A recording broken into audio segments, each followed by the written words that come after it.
Kalau di Fakultas Ekonomi dan Bisnis sendiri, kami pasca sarjananya punya tidak hanya S2 ya, tapi S3 juga. Nah, kami totalnya ada 4 prodi. Nah, ini setelah pemisahan ke Mono, maka prodi S2, S3 kami bergabung ke FEB ya. Jadi untuk 3 prodi yang ada di S2 sendiri terakreditasi lah ya Bu, jadi kualitasnya terjamin. Iya.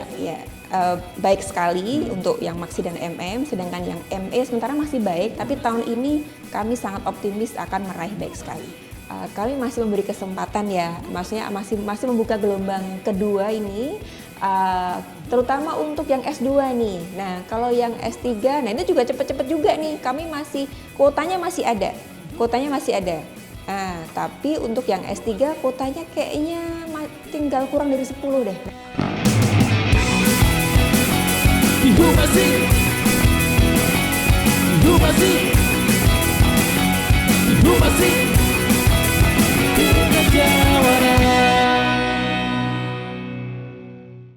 Assalamualaikum warahmatullahi wabarakatuh. Shalom, Om Swastiastu, Namo Buddhaya, salam kebajikan dan salam sejahtera untuk kita semua. Halo Sobat Jawara, kembali lagi di Humasin, podcast resmi yang membahas informasi seputar Untirta. Bersama saya Dowi, dan pada episode kali ini kita akan membahas mengenai informasi apa saja atau hal-hal unik tentang program Pasca Sarjana atau S2 Fakultas Ekonomi dan Bisnis Universitas Sultan Ageng Tirtayasa. Tentu saya tidak sendiri teman-teman. Nah, pada episode kali ini kita kedatangan narasumber hebat. Beliau adalah Wakil Dekan 1 Fakultas Ekonomi Bisnis Untirta, yakni Ibu Tri Lestari PhD AKME. Nah, kita sambut saja Ibu Tri. Halo Ibu. Halo Mas Gowin. Apa kabar Ibu? Alhamdulillah sehat. Nah, terima kasih banyak sudah berkenan hadir pada podcast kali ini. Nah, untuk mengawali podcast ini mungkin bisa dijelaskan Ibu mengenai profil atau hal-hal mengenai pasca sarjana atau program S2 di Fakultas Ekonomi Bisnis itu, Bu, mulai dari prodi atau yang lainnya. Oke, baik. Terima kasih Mas Gowin. Sebelumnya, kalau di Fakultas Ekonomi dan Bisnis sendiri, kami pasca sarjananya punya tidak hanya S2 ya, tapi S3 juga. Nah, kami totalnya ada 4 prodi. Nah, ini setelah pemisahan ke Mono, maka prodi S2, S3 kami bergabung ke FEB ya. Nah, kami punya 3 prodi S2, yaitu Maksi, Magister Akuntansi, kemudian Magister Manajemen, dan Magister Ekonomi yang paling muda. Nah, untuk S3-nya ada, kebetulan baru ada 1 ya, tapi ini juga kita sedang membuat proposal untuk mengajukan program doktor ilmu manajemen. Nah, yang sudah berjalan sekarang, tahun ini sudah angkatan kelima adalah program doktor ilmu akuntansi. Untuk akreditasinya, alhamdulillah hampir semua sudah terakreditasi B dan baik sekali. Ya, yang PDIA, yang program doktor ilmu akuntansi sudah baik sekali. Kemudian yang Maksi dan MM sudah B juga, karena pada waktu itu masih ban PT ya, maka predikatnya adalah B. Kalau yang sekarang kan predikatnya baik sekali dan unggul gitu kan. Nah, sedangkan yang Magister Ekonomi, yang prodi kami paling muda ini sementara sekarang masih baik gitu ya, karena baru 2 tahun juga. Nah, tahun ini kami ajukan reakreditasi kembali untuk memperpanjang, dan juga kami optimis akan mencapai minimal baik sekali, mudah-mudahan unggul gitu kan, tapi ya di baik sekali sudah inilah ya, itu sudah target yang bagus seperti itu. Jadi dengan ini kan juga yang banyak ditanyakan oleh calon pendaftar ya, akreditasinya apa prodi S2, S3 ini gitu ya, karena itu akan berdampak banget kan ke mereka ya, kalau ketika mereka lulus ijazah yang mereka pakai. Nah, tentunya kan untuk penyetaraan dalam karir mereka, ataupun misalnya untuk yang bagi teman-teman yang memang masih belum di PNS gitu ya. Nah, itu kan punya target juga ketika melakukan studi lanjut, mereka kemudian akan targetnya untuk mendaftar CPNS. Nah, ini kita di level yang aman artinya gitu ya. Dengan predikat baik sekali, alumni kita akan kualifikasinya akan memenuhi syarat untuk itu semua, baik untuk peningkatan karir di pekerjaan ataupun untuk mendaftar CPNS, gitu Mas Gowin. Wah, berarti untuk 3 prodi yang ada di S2 sendiri terakreditasi lah ya Bu, jadi kualitasnya terjamin seperti itu. Iya. Baik sekali untuk yang Maksi dan MM, sedangkan yang ME sementara masih baik, tapi tahun ini kami sangat optimis akan meraih baik sekali.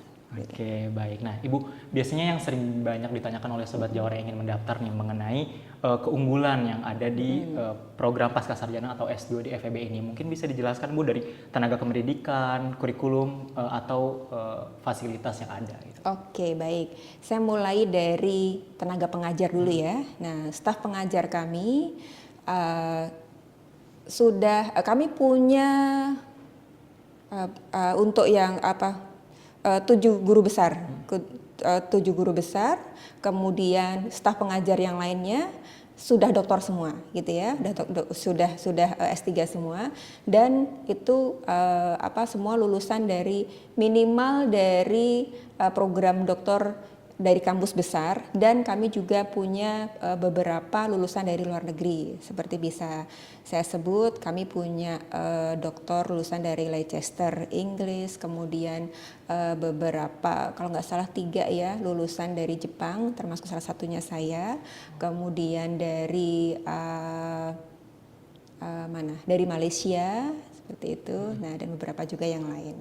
Jadi tenaga pengajar kami, pengalaman risetnya tidak dipertanyakan lagi gitu ya, lulusan dari dan pengalaman mengajarnya juga sudah cukup lama, dan prodi S2 S3 kami juga sudah yang tertua kan Maksi dan manajemen ya, Maksi dan manajemen itu sudah beberapa angkatan. Nah, untuk yang S3 ini angkatan kelima. Jadi secara pengalaman mengajar sudah cukup berpengalaman sekali. Kemudian selain itu juga tenaga pengajar kami juga kami punya dosen-dosen yang juga memiliki background profesional seperti itu.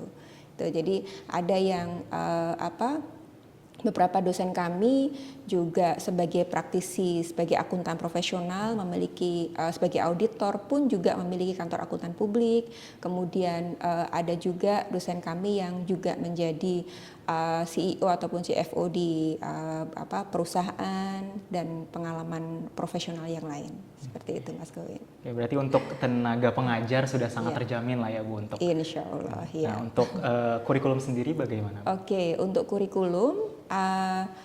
kurikulum sendiri kami selalu mengupdate-nya. Memang ini juga arahan dari universitas ya, untuk mengupdate kurikulum itu untuk update minimalnya kan 5 tahun sekali ya. Nah, 5 tahun sekali untuk update yang mayornya. Sedangkan untuk review tahunannya kami juga ada. Nah, adapun kadang-kadang ada revisi minor juga setiap 2 tahun sekali seperti itu. Jadi untuk kurikulum sendiri kami selalu update, dan untuk revisi kurikulumnya kami juga selalu melakukan analisanya juga dari hasil tracer studi, kemudian juga dari kami mengumpulkan informasi juga dengan melakukan FGD dengan para stakeholder seperti itu. Gitu ya. Nah, untuk barangkali bisa lebih dijelaskan antara S2 dan S3 ya, karena berbeda juga nih. Kalau yang S2 rata-rata kan memang kami ada kuliah itu sekitar 3 semester ya, 3 semester. Kemudian di semester 3 itu kami sudah berikan pembimbing untuk tesis. Jadi mahasiswa itu mulai awal semester 3 mereka sudah mulai mengerjakan tesis gitu. Sudah mulai bimbingan dengan pembimbing tesisnya. Nah, karena kami ingin menjamin mahasiswa ini supaya lulus tepat waktu gitu. Untuk yang S2 ya cukuplah 4 semester gitu kan. Nah, untuk yang S3 kami juga lakukan itu juga. Nah, hanya bedanya kalau yang S3 itu kan memang kalau S3 kan lebih banyak risetnya ya. Kalau yang S2 tadi kan masih 3 semester kuliah, baru full tesisnya itu di semester 4. Nah, sedangkan yang S3 kami membuat kurikulum itu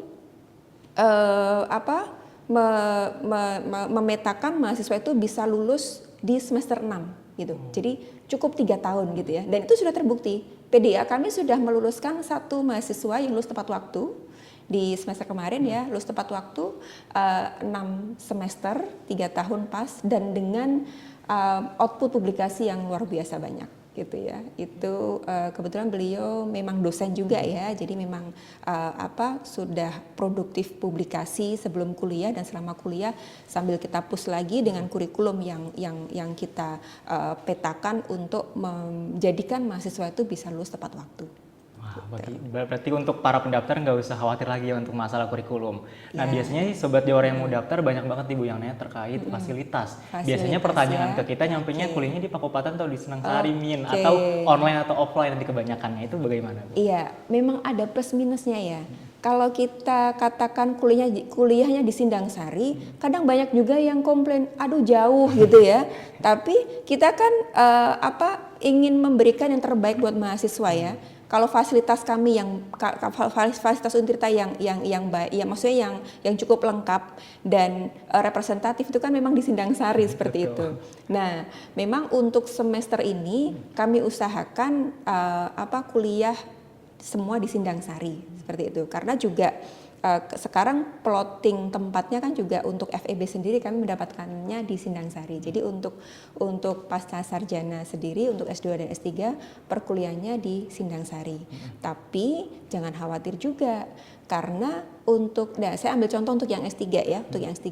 Nah, untuk S3 ini perkuliahan kami tidak full offline. Nah, ini untuk mengantisipasi juga. Jadi alhamdulillah mulai angkatan kedua ya, kalau nggak salah mulai angkatan kedua itu peminat PDIA kami itu sudah cukup bervariasi dari seluruh Indonesia. Jadi kami punya mahasiswa dari Batam, dari Riau, kemudian dari Bengkulu, dari Lampung, dari mana gitu ya, Kalimantan, Palangkaraya itu juga ada. Nah, untuk memfasilitasi itu, nah kami ada buat kelas. Jadi untuk yang kelas kami tempatkan untuk yang Serang dan sekitarnya gitu ya, itu dia yang kelas yang emang harus full offline. Tapi kalau untuk yang kelas peserta kelasnya itu mix tadi, yang rata-rata dari luar Serang dan dari luar pulau, nah itu kami tempatkan di kelas yang mix gitu ya. Dia tidak full offline, tapi kami fasilitasi. Tapi juga tidak full online juga, karena juga kan kita juga harus tetap menjaga kualitas ya. Artinya mahasiswa juga tetap harus kita kontrol proses pembelajarannya seperti itu. Nah, yang kami buat seperti itu untuk metode pembelajaran, untuk yang tadi kelas yang kita sebut kelas mix tadi ya, untuk yang kelas luar pesertanya dari luar dan luar pulau, luar Serang dan luar pulau gitu ya. Nah itu kami buat minimal ke kampus itu kalau nggak salah 4 kali lah ya. Di awal semester, kemudian UTS, sebelum dan setelah UTS, kemudian dan di akhir semester. Nah itu maksimal 4 kali pertemuan itu. Nah selebihnya bisa online, seperti itu. Berarti untuk kegiatan belajar sendiri bisa dikonsultasikan seperti itu Ibu. Kalau misalkan emang teman-teman dari luar pulau, nggak perlu khawatir untuk tetap mengambil di pasca FEB sendiri. Betul. Nah, untuk yang calon pendaftar dari luar pulau pun kita memfasilitasi juga untuk pelaksanaan tesnya itu online. Gitu kan, tesnya kemarin sudah dijelaskan sama Pak Tono ya, kita ada tes yang CBT dengan komputer dan juga dengan yang kedua untuk tes wawancara gitu ya. Nah itu bisa difasilitasi online. Untuk CBT-nya bisa peserta tetap di tempatnya gitu kan, dengan kita berikan link dengan aplikasi tertentu itu. Kemudian untuk wawancaranya bisa via Zoom. Nah itu sudah kita dilakukan beberapa kali. Nah itu untuk menjangkau mahasiswa-mahasiswa dari luar pulau. Sebenarnya untuk S2 pun kami juga membuka kesempatan untuk itu gitu ya. Namun untuk membuka kelas kan juga ada prasyarat minimal kuotanya ya gitu kan. Nah jadi kalau misalnya nih yang S2 Maksi MM ataupun ME misalkan satu kelas dengan minimal kuota itu ada banyak dari luar Serang ataupun luar pulau tadi, kita juga bisa membuat dengan metode pembelajaran mix seperti itu tadi. Nah cuman memang sampai saat ini belum ya, karena memang rata-rata masih terjangkau lah gitu, maksudnya paling jauh Jakarta gitu kan masih kita, dan itu juga tidak bisa memenuhi kuota untuk kita buatkan kelas tersendiri gitu. Jadi ya sementara masih kalau yang S2 kita belum melakukan seperti yang S3 tadi. Tapi ya tadi memungkinkan juga gitu kalau kuotanya memenuhi untuk dibuka kelas dengan metode seperti itu. Menarik sekali ya Bu. Nah, kemudian yang sering ditanyakan juga nih Bu oleh Sobat Jawara semua yang mau mendaftar, biasanya terkait prospek atau capaian alumni Bu. Karena kan dilihat dari program Pascasarjana FEB ini, kira-kira ada untuk capaian-capaian alumninya apakah sesuai dengan karir atau bidang yang mereka tekuni selama berkuliah? Oke, baik. Nah, untuk saya jelaskannya kembali terpisah ya S2 dan S3 ya. Nah, kalau yang S2 tadi saya sudah sempat cerita sebagian besar memang mereka yang sudah bekerja gitu ya. Ada juga yang beberapa yang fresh graduate. Nah, kalau yang fresh graduate ini ya saya bisa sebut sekitar 20-30% lah ya gitu. Nah, yang kami amati dari alumni-alumni kami, kebetulan kalau yang ME belum punya alumni ya Mas ya. Baru mau 3 angkatan ini, jadi belum punya alumni. Nah, jadi saya bisa cerita yang alumni Maksi dan MM ya, yang Magister Manajemen. Nah, yang kami amati alumni-alumni kami, mereka rata-rata ketika memang pada saat wawancara di awal memang kami tangkap sebagian besar motivasi untuk kuliah itu mereka ingin mengajar gitu. Meskipun saat ini mereka sudah bekerja di perusahaan swasta ya gitu kan, di perusahaan swasta. Nah, mereka ingin, karena passion saya tuh ini Bu, pengen ngajar, jadi saya ingin sambil gitu. Pagi sampai sore saya bekerja di kantor, kemudian nanti saya bisa ambil kelas malam di kampus. Ya kita tahu kalau kampus tetangga-tetangga kan memang ada banyak yang membuka kelas weekend ataupun kelas malam gitu ya. Nah itu target mereka ke situ gitu. Mereka ingin, karena kan memang kalau untuk dosen kan minimal S2 ya. Nah jadi mereka ambil S2 supaya nanti bisa sambil mengajar gitu, untuk menyalurkan tadi passion mereka untuk mengajar. Nah tapi banyak juga yang tadi karena yaitu salah satu motivasi ya. Nah tapi banyak juga mahasiswa kami yang motivasi untuk kuliahnya itu memang untuk peningkatan karir mereka gitu ya, terutama ini untuk yang PNS, kemudian kalau di akuntansi itu mereka yang bekerja di KPP pajak seperti itu ya. Nah itu untuk meningkatkan golongan ataupun untuk meningkatkan secara umum jenjang karir mereka. Nah, ketika mereka studi lanjutkan itu akan menunjang seperti itu. Nah, tadi yang baik fresh graduate ataupun yang tadi ya sebenarnya mereka sudah bekerja tapi kemudian mereka kuliah lagi. Nah, itu saya banyak amati juga, mereka banyak tangkap kemudian bisa masuk menjadi CPNS itu. Nah, kalau yang untuk S3, tadi untuk S2 ya, dan untuk S3 rata-rata memang dosen ya, karena kalau dosen kan dituntut sampai doktor gitu kan. Nah, ini pasar kita memang rata-rata dosen. Tapi ada juga yang bukan dosen, dia praktisi ataupun profesional di perusahaan, mereka ambil S3. Ada juga tuh di setiap angkatan tuh ada sekitar 2-3 tuh ada gitu. Ya bisa jadi memang bisa jadi mereka memang ketika sudah punya gelar S3, mereka mungkin juga akan pengen ngajar juga supaya lebih percaya diri gitu ya, selain juga menularkan ilmu di dunia praktek, di profesionalisme mereka ke dunia akademik seperti itu. Jadi itu dibalikan lagi ke individunya masing-masing ya Bu, karena ya, tergantung motivasinya dan target mereka ke depan gitu. Nah betul Ibu. Jadi selanjutnya untuk masalah beasiswa nih Bu, biasanya banyak banget teman-teman yang nanya apakah program S2 di FEB Untirta ini membuka beasiswa. Nah saya juga dengar nih Bu, katanya kan bakal ada program fast track ya untuk lulusan S1 yang FEB di Untirta terus kemudian lanjut di S2 FEB Untirta juga. Nah kira-kira apakah FEB Untirta membuka program seperti itu? Nah, untuk beasiswa saya bisa cerita pernah untuk Maksi itu ada kerjasama dengan Pemprov ya. Nah, jadi ada beasiswa dari BKD Pemprov Banten, memberikan beasiswa untuk pegawai Pemprov Banten. Nah, kemudian kita membuat kelas khusus untuk kelas tersebut gitu, di kelas reguler gitu. Nah, jadi yang sudah berjalan ya seperti itu sih Pak, beasiswa dari Pemda, dari Basnas seperti itu. Nah, kalau untuk LPDP sendiri kan memang syaratnya harus akreditasinya unggul ya. Nah, itu memang target ke depan kita nanti reakreditasi lagi prodi kami unggul supaya bisa menggait calon-calon mahasiswa yang memang ingin memanfaatkan beasiswa LPDP seperti itu. Nah, tadi yang fast track ya. Nah, itu saya juga banyak sekali itu pertanyaan dari mahasiswa kami ya. Nah, tadi saya koreksi sedikit, bukan buat lulusan, tapi buat mahasiswa semester 6, Mas. Oh. Nah, karena kan sebutannya fast track ya. Nah, jadi si mahasiswa itu belum lulus tapi dia bisa paralel untuk enroll di S2 gitu. Jadi untuk kami punya S2 ada 3 ya. Nah, jadi mahasiswa kami semester 6 saat ini di S1 Manajemen, S1 Akuntansi, dan S1 Ekonomi Pembangunan itu bisa siap-siap tuh. Siapa yang ingin melanjutkan atau ingin studi lanjut, nah bisa memanfaatkan program ini.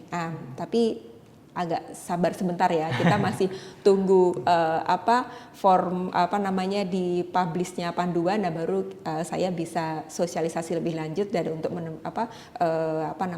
proses seleksi gitu ya. Nah, tapi bisa saya gambarkan ini memang targetnya sih tahun ini ya, tahun ini sudah bisa berjalan. Nah, tadi mahasiswa semester 6 yang saat ini semester depan kan mereka semester 7 tuh. Nah, kalau mereka lolos seleksi untuk jalur fast track ini, mereka semester depan akan jalan 2 gitu. Karena rata-rata, nah seperti Anda tahu, kurikulum ini kan memang biasa rata-rata disusunnya adalah di semester 7 itu sudah hampir tidak ada mata kuliah gitu kan, tinggal skripsi kan. Kalaupun ada mata kuliah itu tinggal maksimal 3 lah gitu. Nah, maka kalau mahasiswa itu menempuh fast track, nanti di semester 7, dia kuliahnya double. Dia kuliah di S1-nya semester 7, yang tadi misalkan masih ada mata kuliah ya, berarti ya tetap harus nempuh tuh mata kuliah itu. Yang tinggal 2 atau 3 itulah. Selain itu juga mengerjakan tugas akhir gitu kan. Nah, di samping itu karena dia enroll atau mendaftar tadi lolos seleksi untuk fast track ke S2, misalkan dia ambil S2 manajemen gitu ya. Nah, maka dia akan menempuh semester 1 di MM-nya itu. Begitu. Nah, nanti ya ini juga kemudian kan nanti supaya prodinya juga harus menggawangi ya, artinya mahasiswa yang menempuh jalur fast track ini dipantau supaya mereka lulus tepat waktu gitu. Semester 8 sudah selesai skripsinya, sehingga nanti semester 3-nya dia sudah bisa fokus ke program S2-nya yang sudah semester 3 gitu. Nah, jadi kan cepet banget tuh, 4 tahun S1-nya tambah setahun lagi, karena yang 1 tahunnya kan sudah dicicil di tahun keempat waktu masih di S1 ya. Nah, jadi tahun kelimanya dia menempuh semester 3 dan 4 S2. Nah, kalau berjalan lancar, lulus tepat waktu 5 tahun sudah S2. Begitu harapan programnya gitu ya. Nah, mudah-mudahan teman-teman mahasiswa semester 6 ini banyak peminat berminat ke jalur fast track ini, siap-siap dari sekarang, komunikasi dengan orang tua supaya bersiap juga, karena selain menghemat waktu, menghemat biaya juga gitu. Karena kebijakannya juga akan ada ya semacam, saya kurang hafal besarannya, maksudnya ada semacam diskon UKT-nya lah gitu ketika tadi yang beririsan semester S1 semester 7 dan 8, dan dia berbarengan menempuh S2 di semester 1 dan 2-nya tadi gitu. Wah, jangan lupa dicatat nih teman-teman di semester 6 yang lagi kuliah di FEB Untirta. Siapa tahu nanti mau lanjut ya Bu di program Pasca atau S2 di FEB Untirta juga. Nah, iya. Ibu menyinggung tadi tentang komunikasi. Nah, kira-kira kalau memang ada pertanyaan, konsultasi dan sebagainya, kira-kira bisa menghubungi hotline atau adakah sosial media dari Pasca FEB Untirta ini? Oke, baik. Nah, di webnya PMB, di webnya PMB Untirta, nah di situ sudah tercantum juga ini ya kontak langsung dengan kaprodinya. Nah, kami memberikan bukan ke stafnya tapi langsung ke kaprodinya. Nah, teman-teman yang berminat pendaftar dan masih ingin bertanya-tanya lebih lanjut, mungkin tadi kurikulum saya jelasannya hanya general ya. Nah, lebih lanjutnya boleh tanya langsung kontak ke masing-masing kaprodinya. Masing-masing kalau maksi itu dengan Ibu Ina, kemudian kalau magister manajemen itu dengan Ibu Nufus, magister ekonomi dengan Pak Cepyandi, dan untuk PDIA dengan Pak Taki. Nah, boleh cek di WPMB, di situ sudah tercantum tuh nomor WA-nya. Silahkan boleh kontak langsung dan bertanya lebih lanjut. Gitu. Berarti segala ya itu kalau pertanyaannya mengkhusus ke prodi ya, artinya seputar gimana proses perkuliahan, kurikulum dan sebagainya. Tapi kalau untuk proses pendaftaran itu kan ada helpdesk pendaftarnya sendiri ya. Gitu. Ya. Berarti kalau masih mau bertanya tentang keunggulan, kurikulum dan sebagainya, gak usah khawatir ya Bu, karena langsung dengan prodinya masing-masing. Betul, ya. Nah, kadang-kadang juga pengalaman yang sebelumnya ya, yang gelombang 1 kemarin, kadang-kadang calon pendaftar itu ada beberapa pertanyaan terkait dengan syarat pendaftaran, Mas. Nah, itu boleh juga tuh langsung konsultasi dengan kaprodinya. Misalkan untuk ini ada surat rekomendasi kelayakan akademis. Nah, kalau ragu-ragu, ini saya harus minta ke siapa? Bolehnya ke siapa? Apakah harus dari dosen pembimbing waktu S1? Kalau lulusnya lama kan udah hilang kontak juga ya. Atau alternatifnya dengan siapa? Nah, itu boleh silakan langsung konsultasi dengan kaprodinya masing-masing. Gitu. Baik, jadi nggak perlu ragu lagi untuk tertinggal informasi ya Bu, atau informasi yang tidak valid teman-teman semua. Nah, tadi menarik ya Sobat Jawara semua, sudah dijelaskan dari awal, dari keunggulan, kurikulum dan sebagainya untuk program Pascasarjana S2, bahkan S3 juga tadi Bu Tri menjelaskan dengan sangat baik. Nah, mungkin untuk menutup podcast kita kali ini Bu, boleh disampaikan untuk Sobat Jawara yang ingin mendaftar di Pascasarjana FEB Untirta, barangkali dari Bu Tri ada pesan-pesan untuk mereka gitu. Silakan Ibu. Oke, baik teman-teman Sobat Jawara semuanya. Kami masih memberi kesempatan ya, maksudnya masih membuka gelombang kedua ini, terutama untuk yang S2 nih. Nah, kalau yang S3, nah ini juga cepet-cepet juga nih, kami kuotanya masih ada. Nah, tapi untuk yang S3 kuotanya kayaknya tinggal kurang dari 10 deh. Nah, jadi silahkan cepet-cepet, jangan tunggu gelombang berikutnya karena gelombang ketiga belum tentu dibuka. Kalau gelombang kedua sudah terpenuhi kuotanya, gelombang ketiga tidak akan ada. Nah, sekali lagi untuk yang S3 kuota kami tinggal sedikit, silahkan kalau mau yang cepat-cepat S3 segera daftar ke PDIA FEB Untirta. Nah, untuk yang S2 juga nih, yang untuk S2 kami masih membuka, menunggu teman-teman semua bergabung di S2 kami, S2 Maksi, Magister Manajemen dan Magister Ekonomi FEB Untirta. Kami tunggu, silahkan untuk kontak lebih lanjut bisa akses di web PMB Untirta ataupun juga bisa langsung akses di webnya FEB Untirta. Oke. Baik Ibu, terima kasih banyak Bu Tri atas waktu dan kesempatannya sudah dijelaskan serinci mungkin program Pascasarjana Fakultas Ekonomi Bisnis Universitas Sultan Ageng Tirtayasa. Jadi jangan nunggu-nunggu gelombang 3 ya Bu, karena belum pasti gelombang 3 akan dibuka nih Sobat. Nah, itu saja podcast kita kali ini. Terima kasih untuk Bu Tri atas penjelasan dan kehadirannya. Sampai jumpa di episode selanjutnya. Wassalamualaikum warahmatullahi wabarakatuh. Untirta Jawara.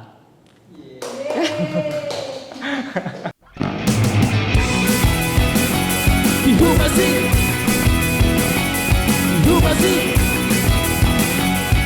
masih